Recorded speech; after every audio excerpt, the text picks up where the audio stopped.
Donc, chers frères et sœurs, je voulais simplement vous expliquer cela pour que vous puissiez comprendre.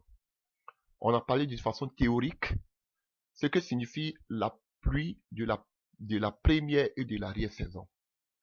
C'était les deux saisons pluvieuses, alléluia, en Palestine, alléluia, dans la région qu'on appelle de la Palestine, comprenez Palestine, tous ces pays qui sont là auprès de l'Israël, alléluia. Il y avait la pluie qui tombait en automne, alléluia, à partir de septembre, octobre, novembre là-bas, alléluia. Et c'était des pluies qui servaient à ramollir la terre, on préparait la terre, on commençait on appelle, à mettre les grains en terre, alléluia. Et il y avait une deuxième pluie qui était au printemps, qui commençait à partir de mars, alléluia, mars, avril, mai, alléluia. Et juste après, il y avait ce qu'on appelle la moisson, la récolte. On devait maintenant, tout était mûr, maintenant on devait maintenant les retirer. C'est là que Jésus a dit, vous attendez la moisson pour retirer, alors que déjà les champs sont déjà mûrs. Il faisait allusion à quoi? Il faisait allusion au monde entier, parce qu'il était en face des Samaritains, des gens qui n'étaient même pas des Israélites. Alléluia. Un peuple païen. Donc, sachez que la moisson, c'est le monde entier. Et le signe du réveil, c'est pas venant de l'église. On doit regarder plus du côté de quoi? Plus du côté des Samaritains, comme Jésus l'a fait. Alléluia. En parlant avec les Samaritains, la Samaritaine, qu'il a commencé à parler de moisson. Et Paul va le reprendre dans le livre de Corinthiens, qui va dire que celui qui sème, si moi je sème, qu'on appelle, que l'autre, comme il s'appelle, Apollos a arrosé. Celui qui fait grandir, c'est l'Éternel. Vous voyez? Il parle du champ. Donc, quand on parle de la moisson, on fait allusion au peuple qui ne connaissent pas le Seigneur. Et c'est quand on va voir que Jésus-Christ est prêché qu'on appelle dans le monde entier, on voit que quelque chose se passe dans le monde, c'est là qu'on va avoir un bruit de réveil. Ne pensez pas que c'est à partir de vos 4 000 là qu'on va parler du réveil, quand les gens vont tomber, les gens vont être en parlant en langue. C'est pas ça. C'est dans le monde entier. Lorsque les païens vont commencer à donner leur vie à Jésus, lorsque les musulmans vont commencer à donner leur vie au Seigneur, lorsqu'on va voir des non-croyants, non-chrétiens être touchés, transformés, changés, guéris de leur maladie, délivrés de leur maladie, dans le nom de Jésus-Christ, c'est là qu'on peut parler de la paume du réveil qui commence.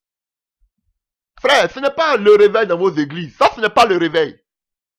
C'est à partir de la mer qu'on doit voir le signe. Alléluia. Et alors, qu'est-ce que c'est que la pluie? On nous dit que la pluie qui est tombée au temps de Pierre, d'Élie, c'était la pluie d'automne. Et on dit que la pluie d'automne, elle est violente, elle est puissante. Alléluia. Alléluia. Et on nous dit qu'automatiquement que après cette pluie qui est tombée, elle était violente. Que nous dit la parole de Dieu? On nous dit que Élie était rempli de la puissance de Dieu, la main de l'Éternel l'avait saisi. Frère, la pluie d'automne va de pair avec le Saint-Esprit. Alléluia. Et cette première pluie, de façon spirituelle, a eu déjà lieu. Et cette pluie, c'était quand? C'était le jour de la Pentecôte. Selon Joël 2, verset 28 ou Joël 3, verset 1. Je répandrai de mon esprit. Frère. Et le livre de Joël illustre bien la première, parce que le livre de Joël parle aussi de ça, de la première, de la pluie, de l'automne et de la pluie du printemps ou de la pluie de la première et de l'arrière-saison. Il illustre bien. Et on va voir que entre la pluie de la première saison et de l'arrière-saison, on a vu qu'il y a eu des insectes qui sont venus pour détruire l'œuvre qui avait commencé. On va voir quelques exemples. C'est un enseignement très enrichissant. Alléluia. Donc, qu'est-ce qui se passe? Cette première pluie d'automne qui est violente, frère, on la retrouve dans le livre des Actes des Apôtres. Alléluia. Avec les disciples de Jésus-Christ. Voici la première pluie qui a eu lieu. Le Saint-Esprit. Alléluia. Si vous voulez, je prends ma Bible rapidement. Et nous lisons.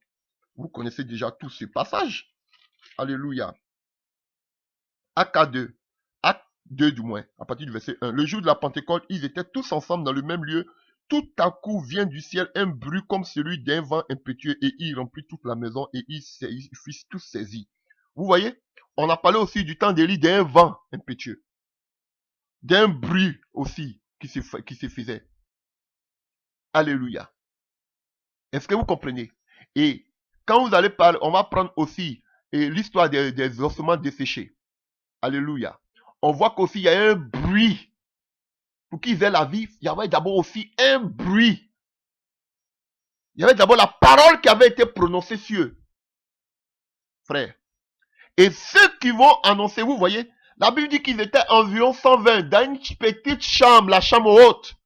Et c'est là que l'Esprit de Dieu est descendu. L'Esprit de Dieu n'est pas descendu dans qu'on appelle dans la synagogue, mais dans un petit coin où ils étaient. Frère, Dieu a un reste. Même si toutes ces églises aujourd'hui sont paganisées, mais Dieu va déverser de son esprit.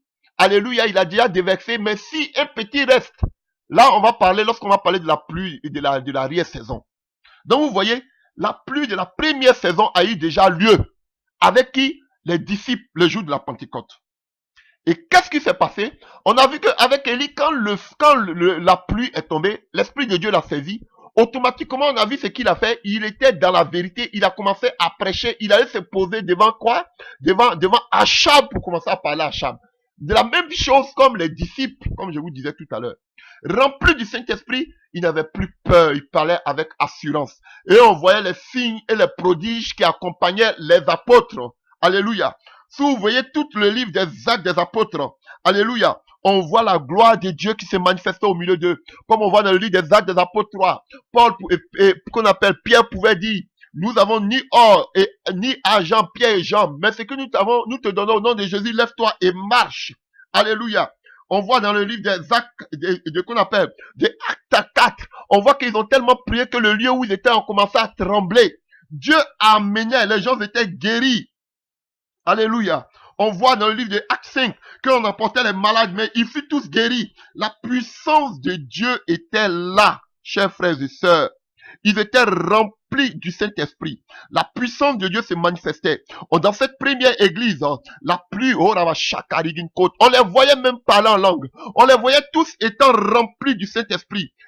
Alléluia. On voit que le Saint-Esprit n'était pas seulement que sur les Juifs. Même sur les païens, la gloire de Dieu se manifestait. On voit un homme comme Corneille, dans Acte 10, qui n'était même pas juif, mais rempli de la puissance de Dieu, qui commençait à parler en langue. Frère, je vous dis la vérité.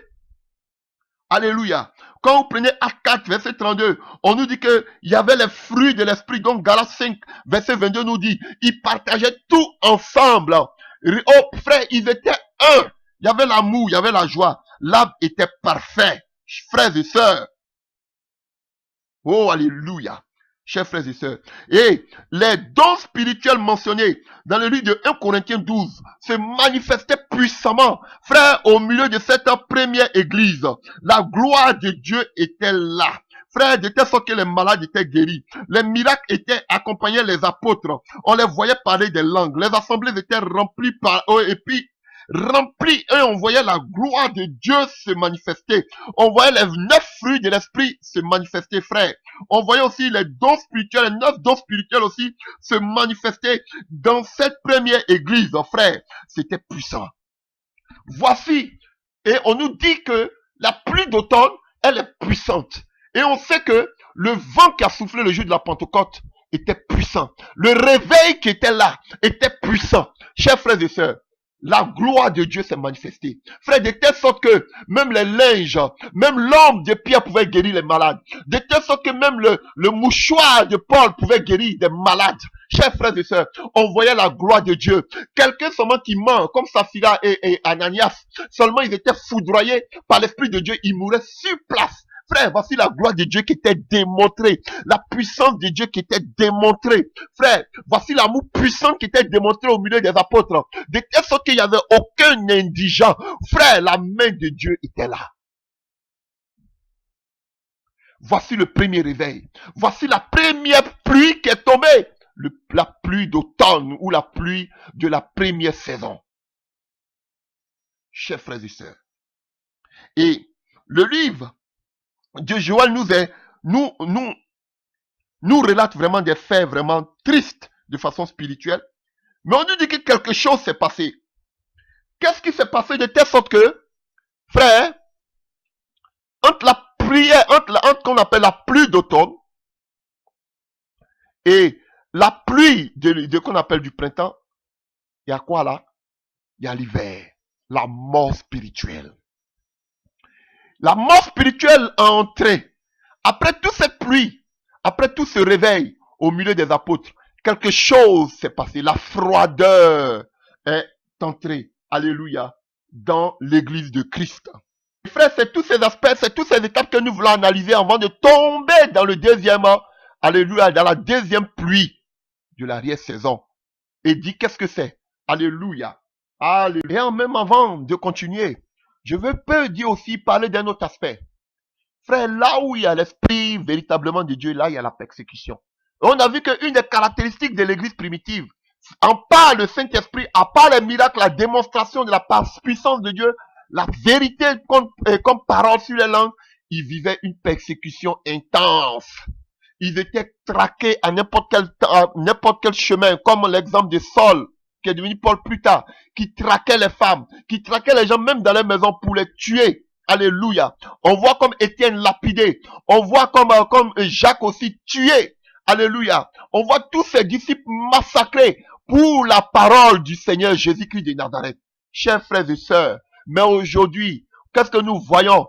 Frère, la persécution a disparu. Vous dites que vous êtes rempli du Saint-Esprit, mais personne ne vous persécute. La persécution a disparu.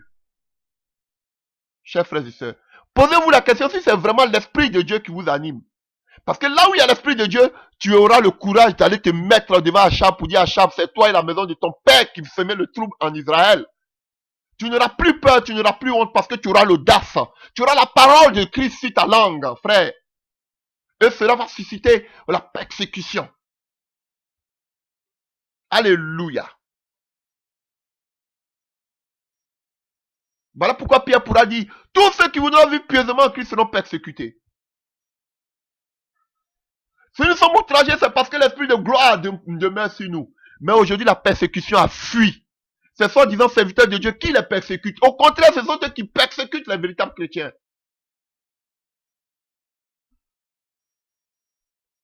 Et frère, pendant l'hiver, pendant ce froid spirituel, cette mort spirituelle, alléluia, voici une parole que Dieu annonce à Joël, dans le livre de Joël 1.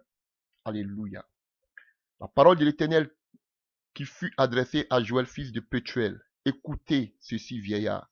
Prêtez l'oreille, vous tous, habitants du pays. Rien de pareil n'est-il arrivé à votre temps ou du temps de vos pères? Racontez-le à vos enfants, et que vos enfants le racontent à leurs enfants, et leurs enfants à la génération qui suivra. Ce qu'a laissé le gazan, la sauterelle l'a dévoré. Ce qu'a laissé la sauterelle, le gélec l'a dévoré. Ce qu'a laissé le gélec, le asile l'a dévoré. Chers frères et sœurs, on peut prendre une autre version pour que vous puissiez mieux comprendre. Alléluia. Alléluia. Prenons un. Alléluia. Et quand nous prenons Joël 1 à partir du verset 4, ce qu'a laissé le vol de sauterelles, d'autres sauterelles l'ont dévoré. Ce que les sauterelles ont laissé, les criquets l'ont mangé. Ce que les criquets ont laissé, les grillons l'ont mangé. Réveillez-vous, ivrognes, pleurez, hurlez, tous les buveurs de vin. Oui, car le vin nouveau est ôté de vos bouches. Alléluia. Et ici, on nous dit, réveillez-vous, ivrognes, et pleurez, vous tous buveurs de vin, gémissez, parce que le mou vous est enlevé de la bouche. Alléluia. Vous comprenez, chers frères et sœurs? Juste après cela, ce cataclysme, il nous dit quoi? De nous réveiller. Parce que l'hiver, c'était le froid, tout le monde a commencé à s'endormir. Et il nous dit quoi ici? De nous réveiller. Et tout ce qu'on vient de citer comme sauterelles, comme grignons, comme criquets, alléluia, ce sont des insectes, des trancheurs, des essaimeurs, des lécheurs, des rongeurs, alléluia. Donc, ils sont tous de la même famille, mais chacun a une spécificité. Alléluia, excusez-moi. Chacun a qu'on appelle, quel mot je peux trouver? Chacun a une mission bien spécifique. Ah, excusez-moi, hein? Alléluia. Voilà. Donc, chacun a une mission bien spécifique alléluia, en ce qui concerne le travail qu'il doit accomplir. Et vous voyez, tout ça se passe pendant ce froid spirituel. On a vu qu'avec la première église, c'était la puissance qui était démontrée, la gloire de Dieu qui était définie, et qu'on appelle démontrée. Alléluia. Mais on a vu que le peuple d'Israël a commencé à pécher. Et qu'est-ce que Dieu dit? Qu'est-ce que Dieu fait? Dieu nous dit que ici, alléluia, que ce qu'a laissé le gazan, la sauterelle l'a dévoré. Ce qu'a laissé la sauterelle, le gélec l'a dévoré. Ce qu'a laissé le gélec, le asile l'a dévoré. Comprenez que ce sont le nom de, des différents insectes. On parle de grenouilles et de grillons. On parle de sauterelles. On parle de criquets. Vous comprenez, chers frères et sœurs. Et on commence par le gazan. À partir du verset 4. Ce qu'a laissé le gazan, la sauterelle l'a dévoré. Le gazan, c'est un insecte. Alléluia, c'est un arbre. Vous voyez, comme l'arbre qui était dans le jardin d'Éden. Alléluia. La Bible dit que c'était un arbre parfait. Alléluia. L'arbre de vie. Alléluia. Et qu'est-ce qui s'est passé? Et c'était ce même arbre-là qui représentait, alléluia, la première église. Alléluia. Elle avait les fruits. Elle avait des feuilles vertes. Elle avait un beau tronc. Elle avait les sarments, comme il nous dit Jean 15. Elle avait, qu'on appelle, des belles racines qui tiraient les sous-sols, alléluia, au plus profond de la parole. Mais qu'est-ce qui a pu se passer pour que cette église glorieuse, cette église puissante, de là jusqu'à notre temps, qu'est-ce qui a pu se passer pour qu'aujourd'hui il ait cette dégradation, pour qu'il ait aujourd'hui ce froid, cette mort spirituelle? C'est ce que nous voulons égrener rapidement avant de passer à la pluie de l'arrière-saison. Donc, on voit que déjà, l'église primitive, le temps de l'église primitive, le temps de la Pentecôte, c'était la pluie de l'arrière-saison, la pluie d'automne qui est une pluie puissante. Et on a vu un puissant ministère de ses apôtres. On a vu une puissante démonstration de la puissance de Dieu, de Jésus-Christ de Nazareth, au milieu de ses disciples. Donc, Joël n'y dit quoi? Et vous savez que Joël, c'est quelqu'un aussi qui avait prophétisé sur la restauration. Alléluia. Alléluia. De l'église, c'est que Pierre même reprend. Alléluia. Dans les derniers temps, je répandais de mon esprit sur tout chair. Alléluia. Donc, on va parler des caractéristiques de ces différents insectes. Alléluia. Donc, on nous parle du gazan. Le gazan, c'est un insecte qui s'attaque du moins aux fruits. Alléluia. Et la première des choses qui était attaquée dans l'arbre qui était parfait au temps des apôtres, c'est les fruits. Frère, une église sans fruits, cela ne sert à rien. Alléluia. Une église où il n'y a pas d'amour, il n'y a pas la joie de l'esprit, il n'y a pas la paix. Alléluia. Les disciples avaient tellement l'amour de Dieu qu'ils pouvaient même donner leur vie pour le Seigneur. Qu'ils pouvaient sacrifier leur vie pour le Seigneur. Alléluia. Donc, on parle des fruits de l'esprit, de la puissance de Dieu qui se manifestait. Alléluia. De la gloire de Dieu qui se manifestait. Alléluia. Mais on voit qu'aujourd'hui, cette manifestation de la puissance de Dieu a disparu. On voit qu'aujourd'hui, les signes et les miracles ont disparu. Parce que les fruits ont été mangés par ces insectes. Alléluia. Et c'est une illustration du temps que nous sommes en train de traverser. Il n'y a plus l'amour pour le Seigneur.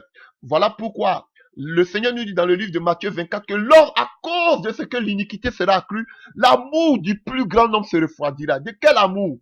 De l'amour de Dieu. Frères, chers frères et sœurs. Alléluia. L'amour de Dieu a disparu. Les gens n'ont plus la crainte de Dieu. Les gens n'ont plus l'amour de Dieu. Les gens ne peuvent plus se sacrifier pour Dieu. L'égoïsme, qu'on appelle l'individualisme, a pris aujourd'hui la place, frère. Et qu'on appelle la course du profit a pris la place. Alléluia. La gloire, le succès a pris la place. Il n'y a plus une vie de sacrifice. Il n'y a plus une vie de qu'on appelle comme Élie qui pouvait porter le fardeau pour le. C'est fini ça. Les jeunes, on ne nous parle même plus de jeunes. C'est fini. Il n'y a plus. On dit Dieu, Jésus a déjà tout accompli. C'est fini. Alléluia. Les fruits ont été attaqués. Les fruits qui caractérisaient l'église primitive ont disparu. Oui, chers frères et sœurs, je vous dis la vérité. Regardez aujourd'hui dans vos assemblées. Même certains pasteurs, certains prédicateurs. Aujourd'hui, frère, quand même vous parlez même du baptême du Saint-Esprit, quand vous parlez du parler en langue, qu'est-ce qu'ils vous disent? Que c'est pentecôtiste. Frère, les fruits ont commencé à disparaître. Chers frères et sœurs, le nombre de malades, ils vont se glorifier, mais le nombre de malades, comme au temps des apôtres, dites-moi frère, vous le voyez aujourd'hui? Où seulement l'homme de Pierre pouvait guérir les malades, vous le voyez? Ou seulement qu'on appelle, comment je peux dire ça, le mouchoir de Paul pouvait guérir des malades, vous le voyez aujourd'hui? Frère, l'amour de Dieu a disparu. Les gens ne peuvent plus se consacrer à Dieu. Frère, on n'a plus le temps. Nous sommes dans une génération micro-ondes, dans une génération de profit. Les fruits de l'amour, la paix, on détruit, on sont partis de l'église. Alléluia. Tout tend à disparaître aujourd'hui. On ne voit plus la gloire de Dieu comme au temps des disciples. Frères, voilà pourquoi le Seigneur nous disait dans le livre d'Apocalypse 2 à partir du verset 4, ô Père, de nous repentir et de pratiquer les premières œuvres. Les premières œuvres qu'avaient les disciples de Jésus-Christ de Nazareth. Non, on donne plus l'accent maintenant à la parole, cela suffit. Frère, c'est une parole morte. Une parole sans l'Esprit de Dieu, elle est morte. Alléluia, frères, chers frères et sœurs. Pierre, ils avaient la parole, ils avaient écouté toute la parole auprès de Jésus, mais ils étaient là jusqu'au temps de la Pentecôte, jusqu'à ce que le Saint-Esprit descende pour leur donner cette force, cette puissance, afin qu'ils ne puissent plus avoir peur, afin qu'ils puissent parler avec assurance. Vous pouvez écouter toutes sortes de bonnes prédications, toutes sortes d'enseignements, mais tant qu'il n'y a pas l'Esprit de Dieu pour vous booster, vous allez toujours rester là et vous allez mourir avec cette parole morte. Je vous dis la vérité, chers frères et sœurs. Le Gazan était passé par là. Il avait détruit les premières œuvres des apôtres. Il avait détruit les fruits. Il avait détruit les fruits de l'esprit. Il avait détruit les dons de l'esprit. Il avait détruit la puissance de Dieu. L'église était là avec seulement les feuilles. Alléluia. Mais sans fruits. Et c'est ce qui se passe dans le livre de Marc 11. Marc 11, si vous voulez, on va le lire rapidement. Marc 11, oh, le temps passe. Ah, je ne vais pas faire une troisième vidéo. Mais c'est vraiment intéressant. Marc 11, alléluia. Alléluia. Marc 11, à partir du verset 13. Marc 11, à partir du verset 13. Le lendemain, après qu'il fut sorti de Béthanie, Jésus eut faim. Apercevant de loin un figuier qui avait des feuilles, il alla voir s'il trouverait quelque chose. Et s'en étant approché, il ne trouva pas de feuilles. Il ne trouva que des feuilles, car ce n'était pas la saison des figues. Prenant alors la parole, lui dit que jamais personne ne mange de ce fruit. Et ses disciples l'entendirent. Frère, vous voyez, Jésus avait faim. Il avait besoin de fruits. Il avait besoin de fruits. Alléluia. Mais quand vous voyez ce figuier de loin, alléluia, il est beau parce qu'il a des feuilles. On va voir tout à l'heure ce que c'est que les feuilles. Il avait l'esprit, il pouvait parler en langue, mais il n'y avait aucun fruit en lui. Alléluia. Et on dit que Jésus avait faim. Il avait faim, il voulait que le figuier lui partage un peu de ses figues. Alléluia. Il avait faim, il avait besoin d'aide. Mais les gens ne faisaient que parler seulement en langue. Les gens seulement parlaient du Saint-Esprit. Mais frère, les gens, Jésus avait besoin d'aide. Mais c'était seulement que des feuilles. Cela représente aussi ces gens, ces soi-disant pasteurs, ces soi-disant révérends. Regardez les églises aujourd'hui. Frère, ils vont vous dire qu'aujourd'hui, eux, ils ont la puissance. Ils vont vous dire aujourd'hui qu'ils ont des grandes églises. Mais frère, ce sont des églises mortes, sans fruit de l'esprit. Ce sont des églises sans l'esprit de Dieu. Je vous dis la vérité, ce sont des bâtiments sans la volonté de Dieu. Je vous dis, ils ont seulement que des feuilles. Ils sont beaux à voir, avec de grands bâtiments, avec de grandes bâtisses. Tout est bien organisé, mais sans la vie de Dieu. Alléluia. Et nous continuons rapidement, chers frères et sœurs. Et que nous dit Joël? Nous continuons toujours dans le livre de Joël. Vous avez vu, pendant l'hiver, regardez ce qui s'est passé. Alors, il nous dit, ce qui a laissé le Gazan, la sauterelle a dévoré. Et ce qui a laissé la sauterelle, le gélec l'a dévoré. La sauterelle, alléluia. On sait que la sauterelle, c'est un insecte qui s'attache à quoi? Aux feuilles. Alléluia. Alléluia. On sait qu'elle peut, quand elles arrivent dans un champ, automatiquement, elles finissent avec toutes les feuilles. Et que symbolisent les feuilles dans ce temps d'hiver, de sécheresse spirituelle? La perte de la présence du Saint-Esprit. On voit qu'aujourd'hui, ils n'ont pas perdu seulement que les dons de l'esprit, Alléluia. Parce que quand on parle de fruits, comprenez par les fruits les dons de l'esprit. Et les dons de l'esprit, comprenez aussi les fruits de l'esprit. Les dons de l'esprit, c'est-à-dire les 9 dons spirituels qu'on ne voit plus dans l'église. C'est ça, les fruits. Et aussi les fruits de l'esprit. Quand on voit à Galates 5, verset 22 aussi, qui ont disparu de l'église. On ne parle plus des dons spirituels. D'autres vont nous dire seulement la parole, la parole, la parole, la parole. Mais il y a 9 dons spirituels aussi qui faisaient partie de l'église primitive. Mais là, on n'en parle pas. Les fruits ont disparu. Vos fruits, les fruits, ce n'est pas d'aller gagner les âmes ou bien ou voyager qu'on appelle dans les pays, ou bien donner, qu'on appelle faire, aider les pauvres. Ce n'est pas ça les fruits. Ce n'est pas ça les fruits. Vous pouvez parler de récolte. Quand on parle de fruits, les fruits ont 2 aspects. Les fruits, c'est les fruits de l'esprit. Alléluia. Selon Galates 5, verset 22. Et le deuxième type de fruits, alléluia, c'est les dons spirituels selon 1 Corinthiens 12. Voici la première chose qui a disparu de l'église. Alléluia. Que le gazan a dévoré. Et la deuxième des choses que vient détruire maintenant la sauterelle, c'est les feuilles. Les feuilles, c'est un symbole de la présence du Saint-Esprit. Alléluia. Le Saint-Esprit dans la vie personnelle. Tout le monde dit qu'on a le Saint-Esprit, on a le Saint-Esprit. Alléluia. Mais je vous dis la vérité, frère. Je vous dis, chers frères et sœurs, vous allez voir même des frères qui vont combattre la présence du Saint-Esprit dans la vie des frères. Frères, je vous dis et je le répète, un des signes du baptême dans le Saint-Esprit, comme on a toujours vu, frère, on a vu qu'ils étaient tous remplis de la puissance de Dieu. Je ne dis pas que parce que tu ne parles pas langue, le Seigneur n'est pas avec toi. Mais nous devons encourager les frères à parler en langue. Ça n'a rien à voir avec le pentecôtisme. Frère, nous avons été fondés sur, nous avons été qu'on appelle édifiés sur le fondement des apôtres. Les apôtres, c'était pas seulement la parole. Les apôtres, c'était la démonstration d'esprit de puissance. Les apôtres, c'était le parler en langue. Même si vous dites que nous parlons en langue pendant 20 ans. Frère, c'est ce que nous parlons en langue pendant 20 ans aujourd'hui qui va aller réveiller beaucoup de frères et de sœurs. Nous, on parle en langue pendant 20 ans. Vous ne parlez pas en langue pendant 20 ans. Vous allez me dire qu'on veut voir ce que Dieu fait avec vous. Mais nous, on veut voir déjà par la vie de ceux qui vous suivent. Alléluia. Jésus ne s'est pas concentré sur lui-même. Mais lui étant Dieu, il pouvait faire seulement lui-même. Il dit qu'il peut susciter des pierres. Mais il a travaillé avec des personnes. On veut voir ces personnes aussi être remplies de la présence de Dieu, de la puissance de Dieu. On veut voir la gloire de Dieu les accompagner. Je le dis et je le répète. Sinon, ça devient de l'idolâtrie. Quand on doit toujours soutenir une seule personne qui va partir, qui va revenir, qui va partir, qui va revenir, frère. Ça devient de l'idolâtrie. Alléluia. Les gens ont perdu la présence du Saint-Esprit. La parole, elle est bonne. Elle est bonne, mais la parole doit produire en vous le Saint-Esprit. Je vous dis. Parce que quand vous avez la parole vous poussera à aller dans la consécration, à aller aspirer à la puissance de Dieu. Vous devez être rempli de la puissance, de l'intimité avec le Saint-Esprit.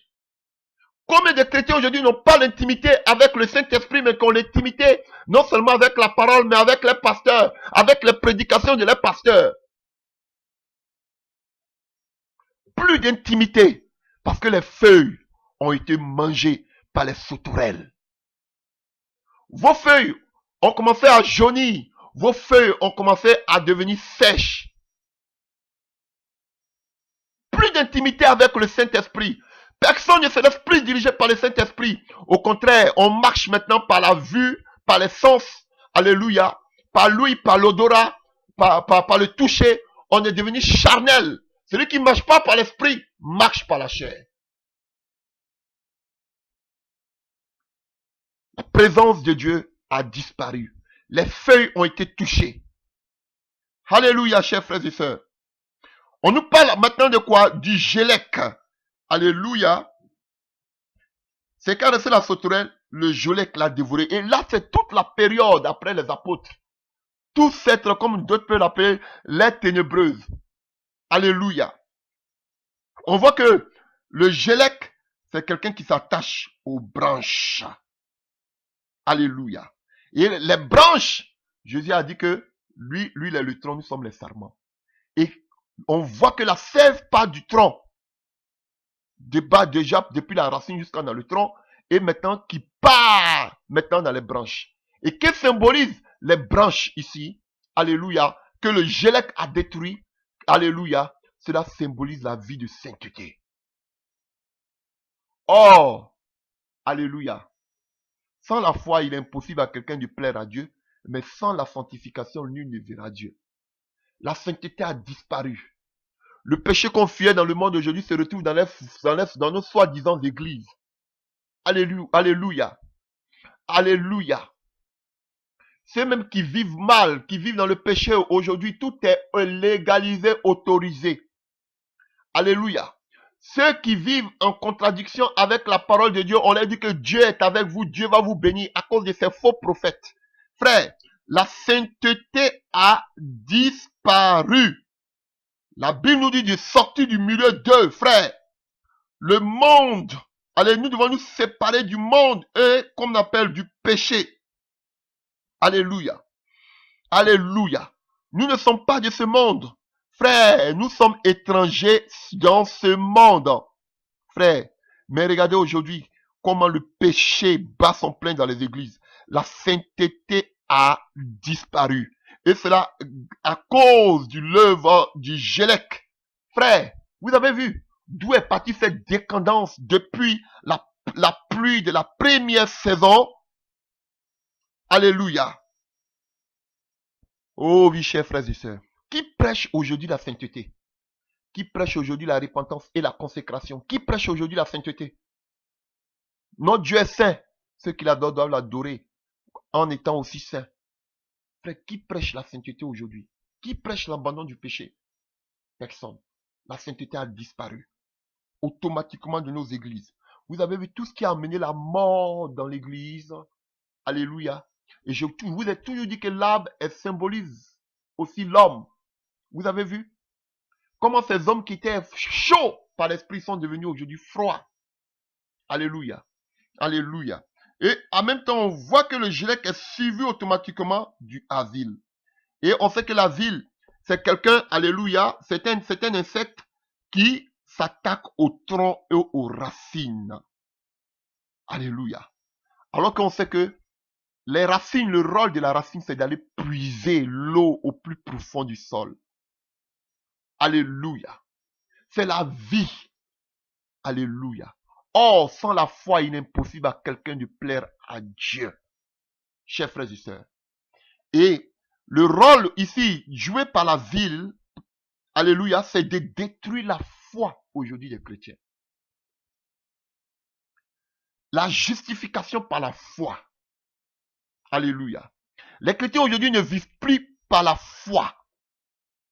Alléluia. La foi a disparu.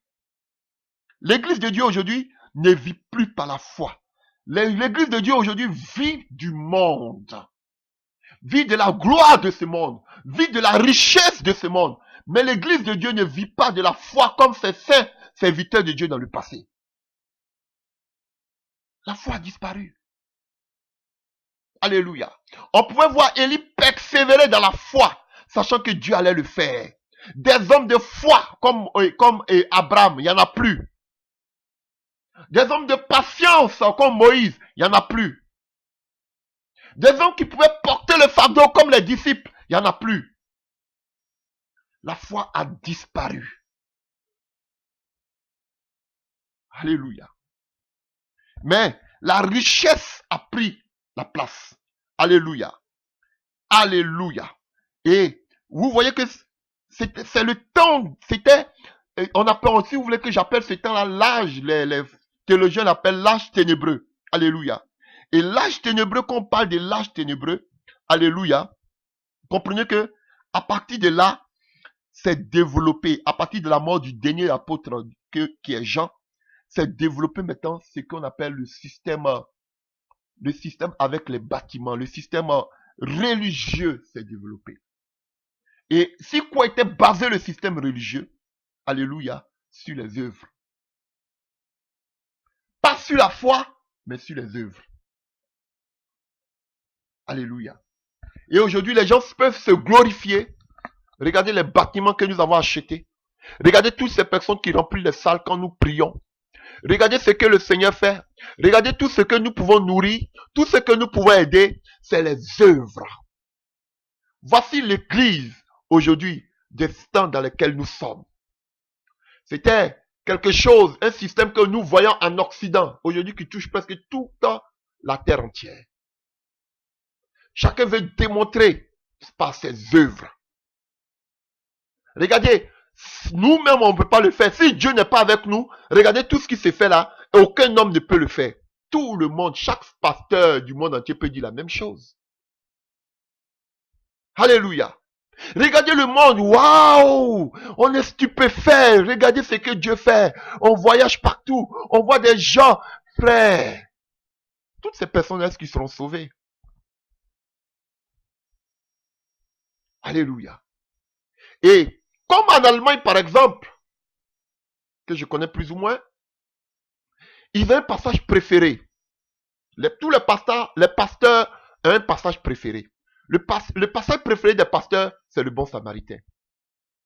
Et c'est un passage par lequel ils passent pour, comment je peux dire, dévaliser, ou bien pour dépouiller toutes ces vieilles personnes qui ne sont pas loin de la mort. Il faut être gentil, il faut être bon, il faut donner tous tes biens. Qu'est-ce que tu vas faire avec tous tes biens? Tu vas mourir bientôt. Et ce qui fait que beaucoup de personnes âgées en Allemagne donnent presque tous les biens à l'église. Je vous dis, c'est le passage, c'est le message le plus prêché en Allemagne, le bon samaritain. Souviens-toi des pauvres. Et les gens pensent qu'en donnant, ça leur ouvre automatiquement la porte du ciel. Voici la religiosité, excusez-moi. Voici la religion. Non, si je soutiens, je donne l'argent pour la parole, qu'on appelle la vérité, c'est que je suis béni. C'est que la porte de Dieu m'est ouverte. Mais c'est beau. Mais Dieu a besoin de toi aussi dans la moisson. Dieu a besoin de toi aussi pour aller gagner aussi les Samaritains. Alléluia. Et beaucoup s'empressent. Nous, comme on ne connaît rien, mais nous, on donne de l'argent. On sait qu'en donnant de l'argent, Dieu aussi va nous ouvrir la porte. Et ils ne font plus d'efforts. C'est vrai que la religion, c'est l'effort. Mais ils ne prennent plus la peine. Ou du moins, ce que je voulais dire, on ne prend plus la peine d'aller dans l'intimité avec le Saint-Esprit. Non, il y a un qui fait ça pour nous. Et lui qui est devant, il nous dit qu'on n'a pas besoin de faire ça. Tout est déjà OK. Dieu est avec vous. Voilà pourquoi, regardez-les tous. Leur vie de prière est morte. Ils sont tous morts. Et le gourou va venir faire seulement remuer l'eau. Et puis c'est fini. Vous êtes satisfait, vous êtes parti. On va venir 2 fois par semaine. On vous donne des passages, des messages. Et puis allez, que Dieu vous bénisse. Et ainsi va la vie. Et nous, on continue, on va sur le terrain. Voici ce que vous appelez la vie chrétienne. C'est la mort. Je vous dis la vérité. Les œuvres. Voilà. Dites-vous au fait qu'on veut voir vos œuvres. Mais ne dites pas qu'on veut voir vos fruits. On veut voir aussi vos œuvres que vous faites. Voilà, vous pouvez le dire. Et vous ne manquez pas de le dire.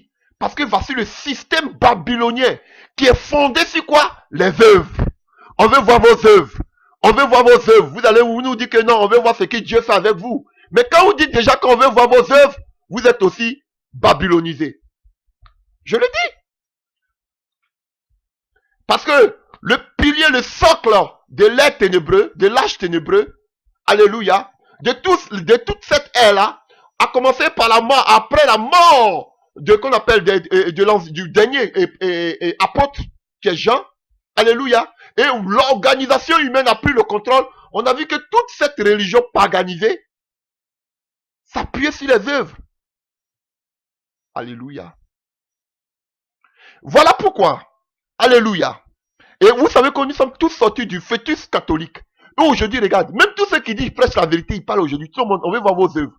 Voilà pourquoi tout le monde court vers les œuvres. On a 1000 membres, on a 5000 membres, on a 10 000 membres, on a payé 5 salles, on a payé 10 salles. Regardez ce que le Seigneur fait avec nous. Regardez ce que le Seigneur fait ici. Regardez ce qu'il chose. Frère, c'est pas ça. C'est pas ça. On veut voir la main de Dieu. C'est ça qui caractérisait. C'est ça la pluie de la première saison. La gloire de Dieu, la puissance de Dieu qui se déversait. C'était pas sur une seule personne. C'était sur eux tous. Et si vous voyez que tous ceux qui sont autour de vous sont morts spirituellement, c'est que vous avez échoué.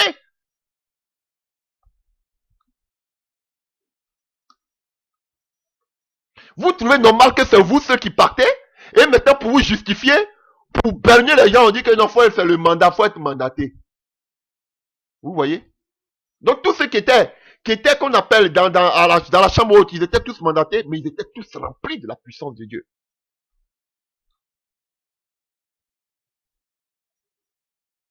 On ne nous dit pas si Philippe l'évangéliste était parmi les apôtres, mais il était rempli aussi de la puissance de Dieu.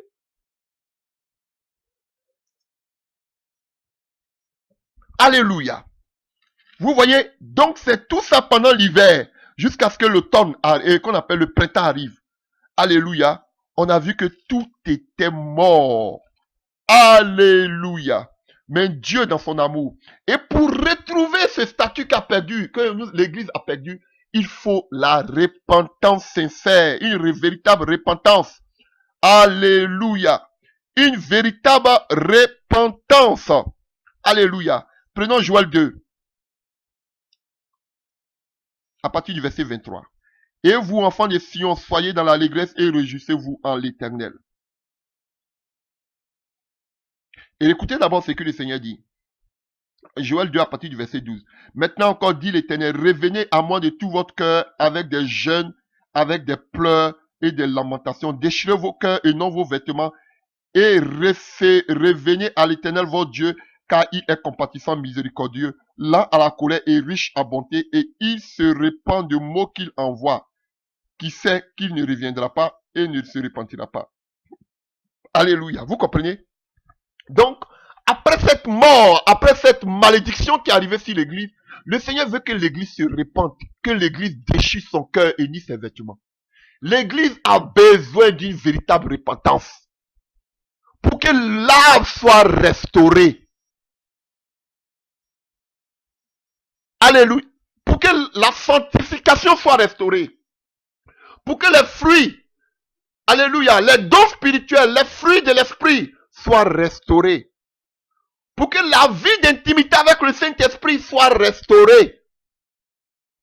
Pour que la vie de foi soit restaurée. Et vous-même, vous ne vous posez pas la question quand Jésus dit, est-ce que quand il reviendra, trouvera-t-il la foi? Est-ce que vous pouvez répondre à cette question? Parce que vous-même, vous savez comme moi que la foi a disparu. La foi a disparu. Alléluia. Qu'un pasteur va dire que je me suffis, il n'a rien. Mais du peu qu'il a, on dit mais lui il est malade.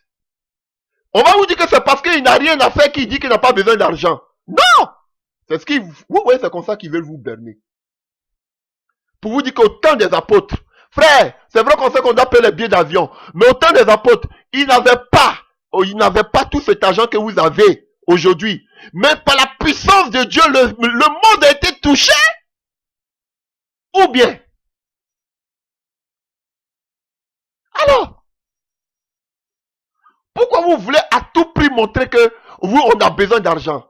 Les mêmes qui disaient aujourd'hui, quand vous voulez prendre une salle que vous voulez prier, s'il n'y a pas d'argent, c'est que Dieu n'est plus dedans. Ce sont eux aujourd'hui qui s'asseyent pour faire des appels de fonds. Contradiction. Frère, arrêtez de nous berner. Je vous dis, je ne laisserai personne. Là où vous avez fauté, je vais vous le dire. Arrêtez la ruse. On ne peut pas vivre une vie de réveil sans l'Esprit de Dieu, c'est pas possible. Le réveil à ton niveau, vous seul, parce que c'est vous qui partez, c'est vous qui revenez, c'est vous qui baptisez, c'est vous qui faites tout. C'est qu'il y a un problème. Il y a un véritable problème. Même si on ne vous dit pas de donner votre micro à quelqu'un, mais on veut voir quelque chose bouger. On veut voir quelque chose bouger auprès de vous, des gens remplis de la puissance de Dieu. On veut voir.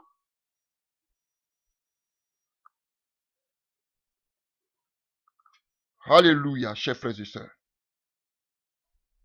Et qu'est-ce qui se passe? Joël 2. Alléluia. Permettez-moi de finir là. Joël 2. Alléluia. Qu'est-ce que nous dit la parole? à partir du verset 22. On voit que les gens se sont repentis. Dieu avait besoin de la repentance. Alléluia. Parce qu'il est jaloux, lui-même il le dit à partir du verset 18 de Joël 2. Et qu'est-ce qui s'est fait? Et il dit encore, et vous vos enfants et de Sion, soyez dans l'allégresse, réjouissez-vous. Vous voyez, après la repentance, vous voyez, terre, à partir du verset 21, terre ne crains pas, sois dans la régresse et réjouis-toi, car l'Éternel fait de grandes choses. Bêtes des champs, ne craignez pas, car les plaines du désert reverdiront, car les arbres porteront leurs fruits. Alléluia. Vous avez vu? Les fruits de l'esprit. Selon Galates 5, verset 22. Les fruits des dons spirituels. Selon 1 Corinthiens 12. Le figuier et la vigne donneront leur richesse. Vous voyez? Et vous, enfants de Sion, soyez dans la régresse, réjouissez-vous en l'Éternel votre Dieu, car il vous donnera la pluie en son temps, vous enverra la pluie de la première et de l'arrière-saison. On a fini la pluie de la première saison. Alléluia. Qui était au temps des apôtres. Et on voit qu'entre la première et l'arrière-saison, il y a l'hiver, qui est la mort spirituelle. Alléluia. On n'est même pas encore arrivé à l'arrière-saison, la pluie de l'arrière-saison, qui est la pluie du printemps. Comme autrefois. Alléluia. Les vers rempliront de blé et les cuivres regorgeront de mou et d'huile. Je vous remplacerai les années qu'on dévorait les sauterelles, les gélèques, les asiles, le gazan, ma grande armée que j'avais envoyée contre vous. Vous voyez? Dieu même permettait ce genre de choses parce que le peuple de Dieu l'a abandonné. Et vous voyez maintenant ce qu'il fait le Seigneur ici. Dévorer la sauterelle, le gélèque, le asile, le gazam. Il part du dernier jusqu'à là en haut. À part la sauterelle. Est-ce que vous comprenez? Et on avait dit ici que, alléluia, que les sauterelles, ils s'attaquent à quoi? Les feuilles. Alléluia. Et on avait dit que les feuilles, chers frères et sœurs, si vous voulez vraiment voir la pluie du deuxième réveil, du plus grand réveil. Car, que nous dit Agé? Alléluia. Que nous dit Agé? Alléluia. Prenons rapidement. Alléluia. Que nous dit Agé 2 à partir du verset 9? Alléluia. Que vous connaissez. La gloire de cette dernière maison sera plus grande que celle de la première, dit l'Éternel des armées. Alléluia. Vous voyez? Donc la pluie de la deuxième saison doit être plus grande que la pluie de la première saison. Oh, alléluia. Chers frères et sœurs, et Dieu veut restaurer l'église avant la deuxième pluie qui va tomber. Alléluia. Dieu veut restaurer la vie de sanctification que l'ennemi avait détruite dans l'église. Alléluia. Et déjà, Dieu veut rétablir la vie de foi. Déjà, ça avait déjà commencé avec un homme comme Martin Luther. Alléluia, qui marchait sur, qui est tenté de ramper. Alléluia. Qu'on appelle sur ses genoux. Alléluia. Le sang coulait de ses mains et de ses genoux. Il était déchiré par les vers. Alléluia. Et un moment, il s'est arrêté. Et le Saint-Esprit lui a parlé. Et il a dit, à partir d'aujourd'hui, le juge ne vivra pas par les œuvres, mais le juste vivra par la foi. Sola fide. Chers frères et sœurs, cette foi qui avait été détruite, la foi a commencé à reprendre. C'est encore possible. Dieu a besoin dans ces derniers temps, avant la dernière pluie qui va tomber, la pluie de la seconde maison sera plus grande que celle de la première. Dieu a besoin des hommes de foi. Alléluia. Là où la sanctification avait disparu, la sainteté, on a vu un autre homme comme John Wesley, auteur des méthodistes. Alléluia. Qui prêchait la sanctification sans laquelle nul ne verra Dieu. Vous voyez, tout ce que le gélèque, l'asile, le gazon avait détruit, Dieu avait commencé à restaurer. Frère, et c'était des personnes qui étaient persécutées, des personnes qui étaient outragées, des personnes qui étaient martyrisées, des personnes qui ne faisaient pas partie de ces congrégations qui ont tourné dos à toutes ces organisations humaines. Le reste, le petit troupeau, c'était à eux que Dieu donnait toujours des révélations. Frère, remarquez, chaque fois qu'il aura, je vous dis que l'ennemi n'aura jamais la victoire sur l'église de Christ. Chaque fois que les gens vont commencer à s'organiser, Dieu va mettre toujours des personnes qui seront à l'écart, à qui il va donner la vision, à qui il va donner la responsabilité de pouvoir crier comme des trompettes. Je vous dis la vérité. C'est avec cela que Dieu fera le travail. Dieu a commencé à restaurer la foi avec Martin Luther. Il a recommencé à restaurer la sanctification avec John Wesley. Il a commencé à restaurer maintenant la vie, alléluia, avec la vie qu'on appelle de la puissance, de la démonstration de l'Esprit de Dieu, avec beaucoup d'hommes de Dieu, même si on ne veut pas parler aujourd'hui de William Branham. Alléluia. Les gens puissamment utilisés par Dieu, comme Evans Roberts, fait beaucoup de serviteurs de Dieu qui étaient puissamment utilisés par Dieu, par l'Esprit et par le Saint-Esprit. Alléluia. Frère, je vous dis la vérité. La puissance de l'ennemi ne parviendra point à détruire la puissance de Dieu dans l'église. Frère, on sait que l'église bâtiment est paganisée, mais Dieu va toujours susciter le reste, le petit troupeau, les saints. Il va toujours les mettre à l'écart. Je vous dis la vérité. Le réveil ne viendra pas de vos bâtiments. Mais Dieu se prépare une armée. Alléluia. Pour ce dernier grand réveil. La gloire de la seconde maison sera plus grande que celle de la première. Je vous dis. La première maison, comme Joël 2 pouvait le prophétiser, c'était le temps des apôtres. Mais on verra plus de miracles venant de véritables serviteurs de Dieu, de véritables servants de Dieu. On verra plus de la gloire de Dieu, des dons de l'Esprit se manifester, de la puissance de Dieu se manifester, des dons spirituels se manifester. Les dons spirituels sont éteints dans l'église. L'argent, la prospérité a pris le devant. La sorcellerie, le cultisme a pris le devant. Chers frères et sœurs, Dieu nous appelle vers les nations. Le réveil. Alléluia. Vous avez vu la pluie de l'arrière-saison qui va tomber. Frère, ce sera sur le petit troupeau. Des gens qui n'ont pas fléchi genoux devant Baal. Des gens qui ne se sont pas assis à la table de Jézabel. Des gens qui se sont nourris de pain. Alléluia. Et d'eau du temps d'Abdias. Des gens qui pouvaient se tenir au devant de la présence de Dieu comme Élie, pour gémir, pour pleurer, pour prier, pour intercéder. C'est de cela que Dieu se sert à ces fins de temps. Alléluia. Si vos petits, si l'étranger, comme si vous, parce que quand on parle des étrangers, on parle de nous parce qu'ils ne sont pas israélites. Si ces gens, Dieu répandra de son esprit sur toute chair. Toute chair, c'est vous, frère, c'est vous, sœur. La pluie de l'arrière-saison arrive, chers frères et sœurs. Chers frères, vous savez comme moi que aucun arbre, frère, ne peut survivre sans ses feuilles. Car les feuilles lui permettent de respirer. Alléluia. La présence de Dieu en toi te permet de respirer. Te permet d'être en contact, alléluia, avec ton Créateur. Sans les feuilles, sans ton intimité avec l'Esprit de Dieu, tu es mort. Alléluia.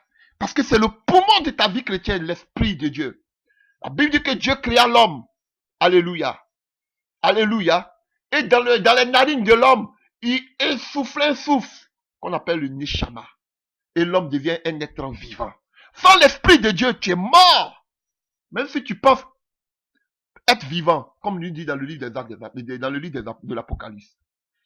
Tu penses être vivant alors que tu es mort. Parce que tu penses que tu vas à l'église, tu as ton pasteur, tu fais tes jeûnes, et ainsi de suite, tu payes ta dîme. Pour toi, tu penses être vivant ou vivante. Mais tu es mort. Parce que tu n'as pas l'Esprit de Dieu. Alléluia. On voit que il y a les branches. Sans les branches, alléluia, tu ne peux rien faire. L'arbre ne peut rien faire sans les branches.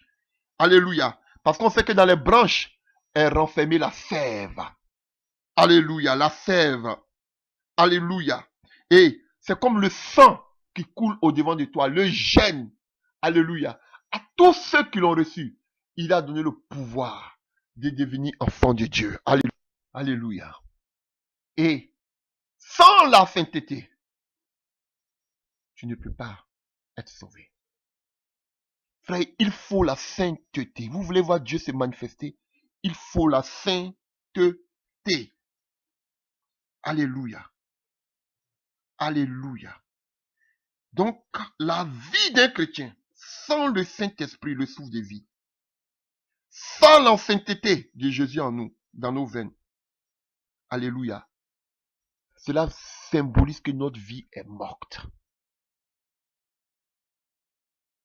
Alléluia, chers frères et sœurs. Nous avons besoin d'être restaurés. Alléluia. Donc, chers frères et sœurs, sachez que la pluie symbolise l'effusion du Saint-Esprit. En conclusion. Alléluia. La pluie symbolise, alléluia, l'effusion du Saint-Esprit. Et Jésus nous dit que vous attendez le printemps. Mais moi, je vous dis que les champs sont déjà mûrs. Mais qu'est-ce que à voir? Pourquoi il y a cette corrélation? Pourquoi il y a cette concordance entre recevoir le Saint-Esprit et la moisson? Pourquoi doit-on attendre la pluie du printemps, frère, pour pouvoir moissonner? Frère, c'est ça la vérité. Sans le Saint-Esprit, lui-même il a dit, Jésus a dit, sans moi vous ne pouvez rien faire. Aujourd'hui les gens ont laissé Jésus de côté, ils essaient de faire de leur propre force. Il a dit, sans moi vous ne pourrez rien faire. Il a dit en Jean 15, vous ne pouvez rien faire sans moi. Sans l'Esprit de Dieu, on ne pourra rien faire. On ne pourra pas gagner d'âme, chers frères et sœurs. Voilà pourquoi il faut l'effusion du Saint-Esprit avant d'aller dans la grande moisson. Et dans la grande moisson aussi, il y a des femmes aussi qui sont dans la grande moisson, j'en parlerai. Chers frères, avant la pluie du printemps, on ne pouvait pas faire de moisson. Fallait que d'abord la pluie du printemps tombe pour qu'il y ait une moisson. Fallait qu'il y ait d'abord la deuxième, frère, la deuxième tombée de la pluie pour qu'il y ait la plus grande moisson. Peut-être que je parlerai de la fête des moissons. Pour qu'il y ait la plus grande moisson, frère, la plus grande moisson est à venir. Chers frères, la plus grande moisson, la plus grande récolte, avant l'enlèvement de Jésus, de l'église, avant le retour de Jésus-Christ est à venir. Mais avant cette grande moisson, il faut d'abord l'effusion, la deuxième effusion de l'Esprit de Dieu. L'Esprit de Dieu est déjà en nous. Vous avez vu, Jésus pouvait dire, l'Esprit sera avec vous, qui était avec. Maintenant, il est en nous, parce que nous devenons le temple du Saint-Esprit. Alléluia. Il sera avec vous. Maintenant, l'Esprit de Dieu, il est en nous. Frère, nous devons seulement nous humilier. Nous devons seulement nous repentir. Nous devons seulement aspirer. Vivre une vie de sanctification. Une vie de consécration. Alléluia. Aspirer au don de l'Esprit. Frère, sans ça, la moisson sera médiocre. Alléluia. Et voilà pourquoi Jésus nous dit, priez pour que la moisson est grande. Prenons Matthieu 9, verset 36. Matthieu 9, verset 36. Voyant la foule, il fut ému de compassion pour elle, parce qu'elle était languissante et abattue comme des brebis qui n'ont point de berger. Alors il dit à ses disciples, la moisson est grande. Donc vous voyez, la moisson, c'est la foule, comme je vous disais. Et avant cette grande moisson, il faut d'abord quoi? L'effusion, et quand il faut la pluie du printemps. Voilà pourquoi Jésus ne pouvait pas envoyer les disciples, alléluia, vers le monde. Il dit seulement, allez-y vers Israël, parce qu'ils n'avaient pas encore reçu cette plénitude. Mais donc ils ont reçu cette plénitude, maintenant il les envoie vers le monde entier. Et il nous dit ici que la foule, ils étaient comme quoi? Ils étaient languissants, ils étaient abattus, ils étaient sombres, ils étaient comme des brebis qui n'ont point de berger. Alors il dit à ses disciples, la moisson est grande, mais il y a peu d'ouvriers.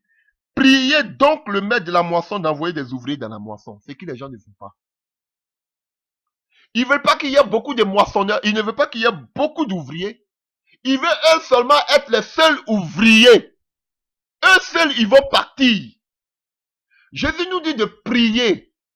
Parce que à vous seuls, vous ne pouvez pas faire cette récolte. Jésus nous dit de prier. Vous dites non, faut pas, on va prier. Jésus dit de prier pour qu'il y ait plus de moissonneurs, plus d'ouvriers. Voilà pourquoi je m'attelle toujours à crier. Vous seul, ça ne fait pas tout. Vous ne pouvez pas vous seul travailler dans la moisson. Vous ne pouvez pas aller vous seul. Ce n'est pas possible. Il faut une grande armée. Il faut beaucoup d'ouvriers parce que la moisson est grande. Voilà. Et on va parler maintenant. Dis, toi-même, tu es assis, tu fais quoi? Nous-mêmes, on va. Vous ne partez pas. Dis que tu vas toi seul. Et les gens te soutiennent avec leur argent. Chers frères, il faut beaucoup d'ouvriers dans la moisson. C'est tout. Donc, Jésus nous dit qu'ici, la moisson, c'est la foule. Comme je vous disais, la mer. C'est de là que viendra le réveil. Et pour aller vers la mer, alléluia, on a vu que Jésus a dit de prier, c'est la même manière qu'Élie priait. Sans la prière, vous ne pouvez rien faire. Alléluia. Et il faut être rempli de l'Esprit de Dieu. Il faut être consacré, rempli de la puissance de Dieu. Il faut d'abord la pluie de l'arrière-saison, la pluie du printemps, avant qu'il y ait la moisson, la plus grande moisson, frère. Je sais, selon Agéie 2, verset 9, que la gloire de la seconde maison sera plus grande que celle de la première. Et la première maison, c'était les apôtres. La maison des apôtres, de la première effusion. Frère, l'Esprit de Dieu était sur eux, mais nous, l'Esprit de Dieu maintenant est en nous. Parce que nous sommes le temple du Saint-Esprit. Frère, il est temps. Et vous voulez que Dieu vous utilise. Frère, vous devez vous séparer. Vous devez vous séparer de tous ces systèmes religieux. Vous devez vous séparer du monde, de la mondanité, des œuvres occultes. Alléluia. Vous devez vous séparer de la séduction, de la richesse dans ces églises, ces pasteurs prêchent. Frère, vous devez vous mettre à l'écart. Et sachez que une des marques de quelqu'un qui prêche vraiment la parole de Christ, c'est la persécution. Alléluia. Chers frères et sœurs, la pluie de l'arrière-saison commence à tomber. Ça a commencé avec de véritables serviteurs de Dieu comme Charles Finet. Frère, ça ne va pas s'arrêter. Ça ne va pas s'arrêter. Parce que l'eau qui était à nos pieds, à nos chevilles, vont monter jusqu'à nos têtes. Je vous dis la vérité. Frère, ce qu'on a vu avec Pierre et Paul, c'est petit par rapport à tout ce que Dieu fera avec ce petit peuple, avec ce petit qu'on appelle troupeau à la fin des temps. Il aura un véritable réveil, mais ce ne sera pas le réveil de vos bâtiments. Ce sont de petits troupeaux que Dieu va utiliser. Et ce petit troupeau, ce sont des personnes qui sont à l'écart de vos systèmes. Alléluia. Que Dieu va remplir de sa puissance, que Dieu va remplir de sa parole, et qui pourra envoyer afin de toucher le monde entier. Pas dans vos bâtiments, mais des gens qui sont perdus, des gens qui sont abattus. Alléluia. Oh, Rabasharion Katawe, je vais terminer par ici. Alléluia. Je vais terminer par là. Alléluia. Alléluia. Oh, alléluia. Alléluia. Car l'Esprit du Seigneur, Ésaïe 61, l'Esprit du Seigneur, l'Éternel est sur moi. Car l'Éternel m'a oint pour porter de bonnes nouvelles aux malheureux. Voici pourquoi Dieu vous oint. Pour porter les bonnes nouvelles aux malheureux. Pas pour, comme vous, ces faux prophètes là, pour commencer à révéler la vie des gens. Alléluia. Pour porter la bonne parole aux malheureux. Il m'a envoyé pour guérir ceux qui ont le cœur brisé. Pour proclamer aux captifs la liberté, la délivrance. Et aux prisonniers la délivrance. Pour publier une année de grâce de l'Éternel. Et un jour de vengeance de notre Dieu. Pour consoler tous les affligés. Pour accorder aux affligés de Sion. Pour leur donner une diadème au Père. Au lieu du cendre, une huile de joie au lieu du deuil. Un vêtement de louange au lieu d'un esprit abattu. Alléluia. Alléluia. Afin qu'on l'appelle des tébérennes de la justice. Une plantation de l'Éternel pour servir à sa gloire, chers frères et sœurs. Voilà pourquoi quand Jean-Baptiste pouvait dire, est-ce que c'est toi qui dois venir ou bien on doit attendre un autre? Il dit, allez-y, lui dit ce que vous voyez. Les aveugles voient. Ils voient. Alléluia. Les lépreux, les aveugles voient. Les lépreux sont guéris, sont purifiés. Le boiteux marche. Alléluia. Voici le message. Alléluia. Donc sachez que, chers frères et sœurs, la première pluie a eu déjà lieu. La pluie de la première saison, qui était le temps des apôtres. Alléluia. Et on sait que Selon la parole, cette pluie qui était violente, qui est tombée le temps d'Élie, c'était aussi la pluie de l'automne, qui est la même pluie qui est tombée aussi du temps qu'on appelle des apôtres. Frère, après ça, il y a eu l'hiver, la mort spirituelle, l'organisation ténébreuse, les œuvres humaines sont entrées dans l'église. Frères et sœurs, et frère, Dieu est en train de faire quelque chose de nouveau. Un vent nouveau se lève. Dieu est en train de faire quelque chose de nouveau avec ses élus, avec ce petit troupeau. Frère, je dis que vous serez surpris. Ce n'est pas dans les églises, dans vos bâtiments, mais le petit troupeau que Dieu est en train de sortir de ces systèmes, comme ces 7000 personnes qui n'ont pas fléchi genoux devant Baal. Alléluia. Que Dieu va utiliser puissamment. Les gens qui ont le souci de l'œuvre, les gens qui ont le souci d'aller de village en village, d'aller de ville en ville prêcher la parole de Dieu. Avec de telles personnes, Dieu fera le réveil. Le réveil viendra qu'on appelle de la foule. Le réveil viendra de la mer, de ce peuple, pas des bâtiments, frères et sœurs, car Dieu est sorti des bâtiments avec son esprit. Tu peux faire partie de ce petit troupeau. Alléluia. Car, je te dis la vérité, nous sommes déjà à la fin de l'hiver. Et bientôt, alléluia, la pluie du printemps va tomber. La pluie du printemps, de l'arrière-saison va tomber. Je te dis, la pluie de l'arrière-saison va tomber. Et Dieu va te oindre. Femme, Dieu te remplira de sa puissance, frère. Dieu te remplira de son onction pour que tu sois son témoin jusqu'aux extrémités de la terre. Sa puissance t'accompagnera. Tu n'auras plus besoin qu'on te donne l'ordre d'aller prêcher, d'aller évangéliser ou bien de prier pour les malades. Mais la main de Dieu sera avec toi, frère, sœur, afin que par toi, il démontre sa gloire. Car la pluie est là. La pluie, c'est là. Le bruit est déjà là.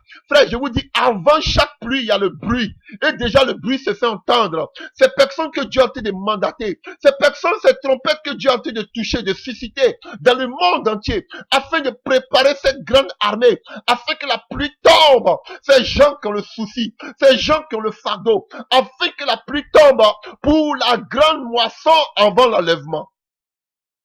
Car la gloire de la seconde maison sera plus grande que celle de la première. Saisis cette parole. Saisis cette parole, frère. Saisis cette parole, ma soeur. Je te dis la vérité. Tu feras partie de ce petit troupeau. Dieu n'a jamais travaillé avec la multitude. Dans Daniel, on nous parle de cette petite pierre, petit à petit, qui est venue toute petite, mais qui a commencé. Avec Élie, on voyait une petite pomme, mais au fur et à mesure qui a commencé à grandir. Ne pense pas que beaucoup de personnes vont adhérer ou même te comprendre. C'est tout cela partira tout petit, jusqu'à ce qu'elle arrive jusqu'aux extrémités de la terre. Vous voyez? Voilà pourquoi Jésus a dit aux disciples, d'abord à Jérusalem, d'abord en Judée, d'abord en Samarie, et ensuite qu'on appelle petit à petit. Même si vous êtes deux, vous allez voir que ça va commencer petit à petit. Dieu n'a jamais compté sur quelqu'un pour manifester sa gloire. Il a toujours compté sur sa droite. Frère, saisis cette parole. Dieu va se susciter des enfants, comme il m'a montré. Il va me susciter des petits, des gens vils, des gens qui n'ont aucune considération dans ce monde. C'est de vous que Dieu va se saisir pour manifester sa gloire. Alléluia.